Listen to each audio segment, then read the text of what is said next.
Hello friends, Neha से इस blog में आपका फिर से स्वागत है। मैं आ गई हूँ एक नए ब्लॉग के साथ और मैं अभी किचन में आई हूँ काम करने के लिए। तो आप देख सकते हैं अभी मैं जा रही हूँ, अभी बनाऊँगी मैं आलू और चने की सब्ज़ी। देखते हैं कैसे बनती है, हम लोग कैसे बनाते हैं आलू चने की सब्ज़ी, आइए देखते हैं।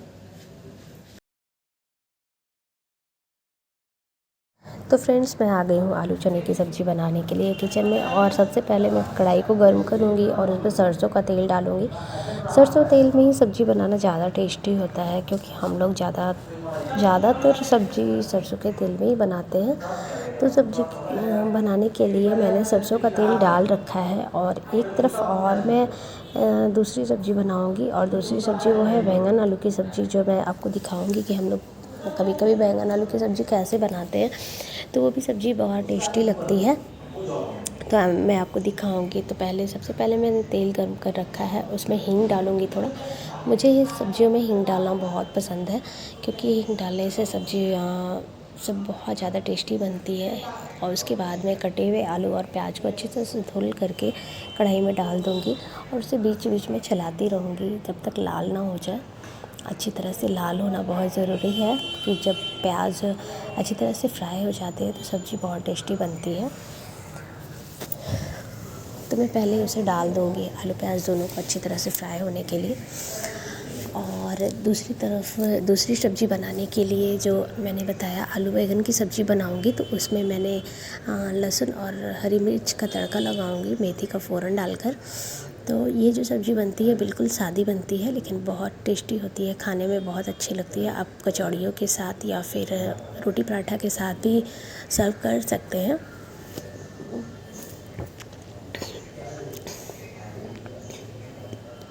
तो मैंने आलू प्याज डाल दिया है, बीच बीच में आकर मैं चलाती रहूँगी। और अभी मैं फ़िलहाल देख रही हूँ कि तेल गर्म हो जाए, तो उसके बाद लाल मिर्च और लहसुन का फ़ौरन डाल दूँगी, ताकि अच्छी तरह से, और फिर लहसुन को अच्छी तरह से लाल होने दूँगी, क्योंकि लहसुन का पकना बहुत ज़रूरी है। जितना ही लहसुन अच्छे से पक जाता है तेल में, तो बहुत ज़्यादा टेस्टी सब्ज़ी बनती है।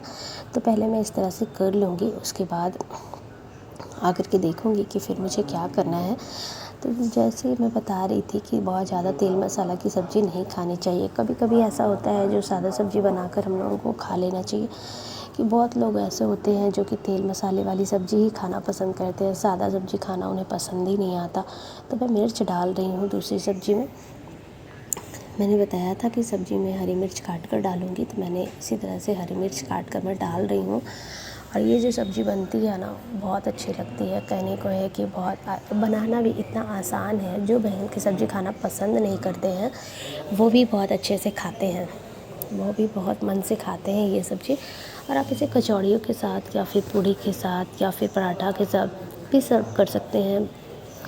बहुत आसान है बनाना। और फिर मैंने अभी लहसुन नहीं काटा है, अभी पहले मैं सोच रही हूँ कि मसाला तैयार कर लूँ इसके लिए, चने की सब्ज़ी के लिए, क्योंकि आलू प्याज मेरा फ्राई होने वाला है। तो मैं मसाले में मैंने ज़ीरा डाला है, काली मिर्च डाली है, लाल मिर्च, लहसुन और बड़ी इलायची डाली है, अदरक थोड़ी सी डाली है। तो ये सारे मसाले जो है गरम मसाले में आते हैं। तो ये सारे मसालों को मैंने अच्छी तरह से पीस लिया है। पीसने के बाद में जब आलू प्याज अच्छी तरह से लाल हो जाएगी, उसके बाद में मसाले को डालकर अच्छी तरह से लाल फ्राई कर लूँगी। उसके बाद मैंने आगे का प्रोसेस बताऊंगी कि मुझे क्या करना है। फिर जब तक आलू प्याज लाल ना हो जाए, तब तक आपकी सब्ज़ी में टेस्ट नहीं आ सकता। तो इसके लिए अच्छी तरह से उसको फ्राई कर लेंगे पहले। और ये देखिए, मैं हल्दी डाल रही हूँ, मसाले अभी निकाल ही रही हूँ।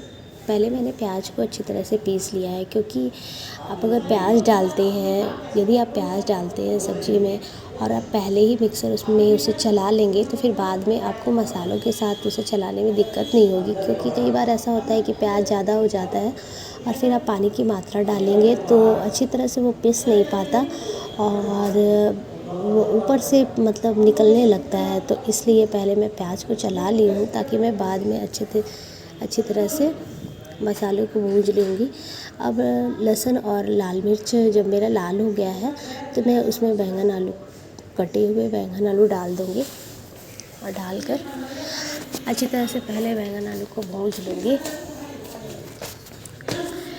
अच्छी तरह से बैंगन आलू जब भूंज जाएगी, अभी मैंने नमक नहीं डाला है, नमक मैं दोनों सब्जियों में एक ही बार डालूँगी, क्योंकि कई बार ऐसा होता है कि मैं एक सब्ज़ी में नमक डालकर भूल जाती हूँ कि मैंने डाला है कि नहीं डाला है।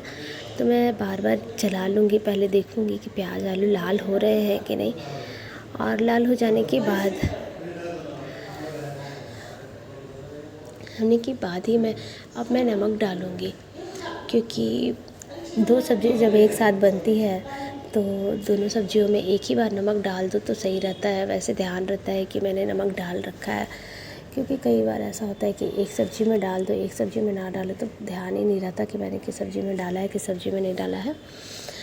तो इसलिए मैंने सोचा कि एक ही बार दोनों सब्जियों में डालूँगी। तो मैं अच्छी तरह से पहले बैंगन को भूंज ले रही हूँ। मैंने बताया है कि बैंगन में मैं मसाला नहीं डालूँगी, सिर्फ हल्दी डालूँगी, तो मैंने हल्दी डाल दिया है। और इधर मैंने चने की सब्ज़ी के मसाले निकाल चुकी हूँ। अब मैं इसे मिक्सर में अच्छी तरह से पीस लूँगी। अच्छी तरह से पीसने के बाद मैं डालूँगी। अब मैं पानी ले लेती हूँ। मैं आर ओ का ही पानी यूज़ करती हूँ, खाना बनाने के लिए भी मुझे आर ओ का ही पानी पसंद आता है, तो मैं आर ओ का ही पानी यूज़ करती हूँ। पानी ले लेने के बाद मैं उसे मिक्सी वाले जार में डालूँगी। पानी थोड़ा ही पानी डालूँगी, क्योंकि प्याज तो मैंने ऑलरेडी पहले ही पीस चुका है। तो थोड़ा पानी डालकर अच्छी तरह से मैंने दूध ढक दिया है। दूध में उबाली थी तो दूध खुला था, तो मैं सोची कि पहले दूध को ढक देती हूँ, कुछ पड़ ना जाए, क्योंकि इतना चूहा आ गया ना हमारे घर में, पता नहीं कहाँ से इतने चूहे आ गए हैं, तो और कुछ पड़ जाएंगे तो अच्छा नहीं है ना, बच्चों का पीने का दूध है। तो मैं सोची कि पहले दूध को ही ढक लूँ। उसके बाद मैं मिक्सर को चला दिया और फिर मैं साथ साथ चने को भी बीन रही हूँ, क्योंकि देख लेती हूँ कि चने में कहीं कोई कंकड़ तो नहीं है और चने ख़राब तो नहीं है। तो मैंने सोचा कि पहले चने को भी देख लूँ, उसके बाद दोनों को एक साथ डालकर अच्छी तरह से भूंज लूँगी। तो मैं आलू प्याज अच्छी तरह से लाल हो चुका है। बैंगन भी एक तरफ अच्छी तरह से भून चुकी है, तो मैंने मसाले डाल दिए हैं। थोड़ा सा मैं पानी मिलाकर डालूँगी, क्योंकि मसाले अभी भी उसमें जार में लगे हुए थे, तो मैंने सोचा कि इसे अच्छी तरह से धोकर थोड़ी सी डाल देती हूँ। तो मैंने इस तरह से डाल दिया। और बैंगन आलू की सब्ज़ी में मैं एक टमाटर डालूँगी छोटा सा काट कर। टमाटर ना भी डालो तो भी अच्छा ही बनता है, लेकिन मैं एक टमाटर डालूँगी, क्योंकि बैंगन की सब्ज़ी में मुझे टमाटर पसंद आता है। तो मैं एक टमाटर उसमें डालूँगी। और जब फ्राई हो जाए, अच्छी तरह से बैंगन फ्राई हो जाएगी, मैंने रिंग खोलकर अभी रखा है, क्योंकि जब मैं आटा सानती हूँ तो पूरा आटा मेरी रिंग में लग जाती है। तो पहले मैं अपने रिंग को उतार कर रख देती हूँ, उसके बाद ही मैं आटा सानती हूँ। तो मसाले को मैंने डाल दिया है और अब मैं अच्छी तरह से मसाले को भूनने तक उसे रखूँगी। जब मसाला फ्राई हो जाए तो उसके बाद मैं चने आलू की सब्ज़ी जो मसाले भून रही थी उसे कुकर में डालकर कम से कम 6-7 सीटी तो लगाऊंगी ही, क्योंकि चने जब तक अच्छे से पक ना जाए तब तक उस पर विसिल लगाना चाहिए, क्योंकि चने जो होते हैं वो बहुत कड़े होते हैं। यदि मैं 1-2 सीटी ही लगाऊंगी तो चने अच्छे से गलते नहीं हैं। और मेरी सासू माँ कहती हैं कि थोड़ा चने अच्छे से उबाल देना, तो इसके लिए मुझे 6-7 सीटियाँ लगानी पड़ती हैं। तो मैं अच्छे से मसाले को भूनकर कुकर में डाल दूँगी।